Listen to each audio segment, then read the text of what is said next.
Bioshock was groundbreaking in many regards when it released in 2007, though fundamentally it shared many consistencies with Irrational's System Shock series. What elements of System Shock translated into Bioshock, and what was refined, altered, and innovated upon to create the world of Rapture? Let's take a look at the long road from System Shock to Bioshock.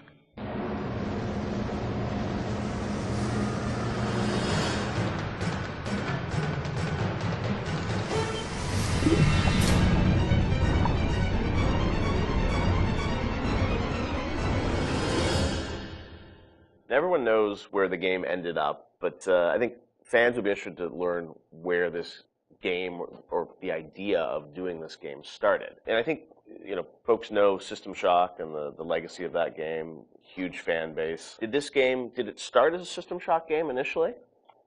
No, I mean, because we didn't have the rights to that, yeah, right? We kind of felt that there was more game design to mine there. You know, that it was sort of, we did that one game, and it was sort of the first game that really combined shooting and RPG. And it was a very small budget. You know, it was a very small team, and it was the first game we had ever done. So we got pretty lucky, I think, in terms of how well it came out. But you know, but the odds were sort of stacked against it. And the team, you know, was really enthusiastic about doing a game like that. You know, and time had evolved, and the team was much more. We had done a bunch of games together, and we were, you know, we had a stable technology base, and we were like, okay, well, let's. Which System Shock 2 was not. I mean, that engine, no game had ever shipped on that engine. It was a very crude piece of technology. Most of us had never shipped a game at the time. So like, well, what if we had a stable technology base, and we had a team that was more experienced and more seasoned, and we had, you know, an actual, like, art director, and, you know, which we didn't really have on System Shock 2. You know, what could we do? And so I think there was a lot of enthusiasm in the team to really try to do a more mature version of that kind of game.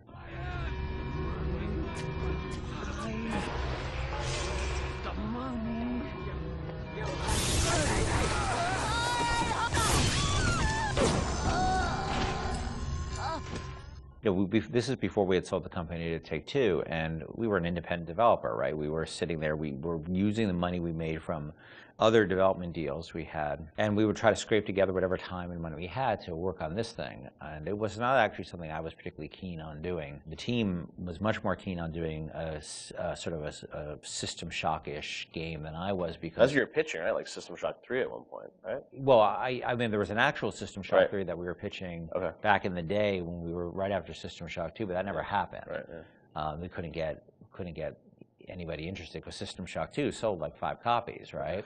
And so as the business guy, the guy who had to not only just sort of write the content, but the guy who had to go out and get the deals and pay everybody, I wasn't particularly excited about doing this, because it was very disappointing when we did System Shock 2 and nobody bought it. You know, it got great reviews. It got these insane reviews, but it left us in a place where it didn't really move the needle for us in terms of making payroll. So I wasn't super excited about it, because I didn't see a publisher be interested in it, and I didn't see the audience actually be particularly interested in this kind of game. And it was really the team who convinced me to invest in this, because they're enthusiastic. I think a lot of them came to the studio because of System Shock 2. And so finally they sort of battered me down. And it's good they did, because I was not the first fan of doing this. And I know initially there was something called the Serene Dawn. That was a spaceship, or what was that? No, that was the name of a cult, right? Oh, Yeah. That's right. Okay. That one's, I think, been lost to the... If I remember correctly, Serene Dawn was a cult. You were playing as a deprogrammer that was infiltrating the cult, and your name happened to be Carlos Coelho, who was one of our programmers at the time. It's named after him, yeah. Then there was a story notion that I always really found interesting, which was that you have these cults, and you have sometimes people who, they're these sort of characters who are really live on the edge of the gray morality, which is these guys who come in and essentially kidnap people out of these cults, or rescue them, depending on how you look at it. Because what it really is, from a functional standpoint, it's a kidnapping, right? You're coming to an adult, and you're saying, you know, you're hired by their parents or whoever, and this was in the story, it was like a senator whose daughter joined one of these religious movements called the Serene Dawn, you said? Yeah, the Serene Dawn. And I always thought that was a really interesting tension of this hero who's basically a kidnapper. And taking a young woman against her will out of the place that she was in. Now, you could also make the other argument that, well, she was not really there by her will. But there's a really interesting conversation that goes on there. I think there was actually a Kate Winslet movie, a Harvey Keitel Kate Winslet movie, which dealt with a similar theme.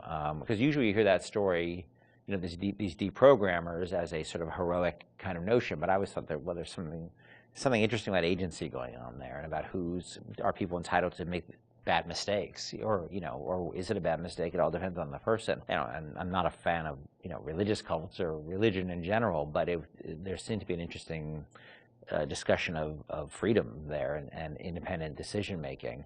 And I thought that idea was cool, and that was sort of the basis of it for a while. But it was really mostly for the purpose of, we needed something to go out and pitch to publishers, and so we know we didn't have a ton of time to really develop it. So that sounded like, all right, this will do for now. And was that pre-Underwater City? I mean, this was just like an idea for a story. We may have stepped away from that to do the cult thing, but then we went back to the underwater. No, we had that one room, remember? We had the one World War II room with the roaches on the ground and like these weird test tube things that you could walk around. I don't know where that fell. It could have been underwater. There was no windows. The thing is, we were a small business, right? And we were trying to like figure out a way to sell this thing with spending the least amount of money, because we didn't have any money. We didn't have a pot to piss in. So we would do this demo that was one room basically, just to show. And I'd write up a document, and we'd take it around. I'd fly around the country, be like, "Here's our room." It was a different time, you know. And we had just come off of SWAT 4. One of the advantages we had is that we were so familiar with that engine at that point that we could really start cranking through, you know, small rooms and lighting and making things look good. So I took it on the road to sell it to somebody, and nobody cared. We'd go to a publisher, and look, they have to make money, right? And we'd say, we say, oh, it's sort of a spiritual successor to System Shock 2, and they'd be like, well, how did that sell? And I'd be like, my mom likes it, you know. And they would be like, well, we can't, you know. And usually we'd be talking to a fan. A lot of executives, like sort of junior executives, were fans of System Shock, and they'd go to their boss and they'd be super excited, and their boss would open up, you know, their Excel spreadsheet and be like, no, we can't do this. And I think the pitch probably evolved as we kept trying different permutations trying to sell, but we were also out there trying to sell like 2 or 3 other things at the time. We had a pitch for a game called Monster Island, and well, our SWAT 5 pitch was Zombie SWAT. Yeah, we had just come off of SWAT 4, which is like hardcore tactical, and we decided they wanted us to do another SWAT, and we didn't really want to do another hardcore tactical game. So we're like, what if we added zombies to SWAT? Like, you're a SWAT team that fights zombies and werewolves. That sounds awesome. And it was like, no, it doesn't. And this is before. This is like before zombies were a thing. Yeah. And so we came with this thing called Division 9. Division 9, yeah. That probably would have been even a bigger financial success than Bioshock. Wow. But we couldn't get anybody interested in it. We didn't have enough werewolves in the demo, I think. We had 0 werewolves in the demo. Yeah, we were going to have werewolves, weren't we? Werewolves and vampires. That was the whole, really? Yeah, werewolves, the whole, vampires, like, zombies? just throw it all the Universal Studios monsters from like... Oh, wow. Yeah. So what happened is we couldn't sell it, but we were always sort of independent-minded. And so I said, well, what if we sort of did this in reverse? Instead of getting a publisher first and then doing a press tour on it, what if we sort of did the press first? Yeah. And we called up a guy, Andrew Park, who's at GameSpot at the time, who was a fan of System Shock 2 and a great guy. And I said, well, will you come out and look at this thing we're doing and write a story on it? And he was like, sure. And Andrew flew out, and we showed him what we had, which is this very, you know, very rudimentary thing about an underwater base. And he wrote up an article and sort of featured as that this is the spiritual successor to System Shock 2. And the next day, the phone started ringing from publishers who now all of a sudden saw that the article was getting all this pickup and all these comments, and people were excited.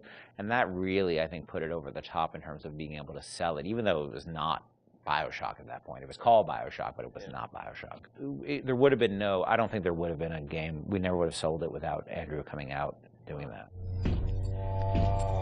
My belly's full of angels.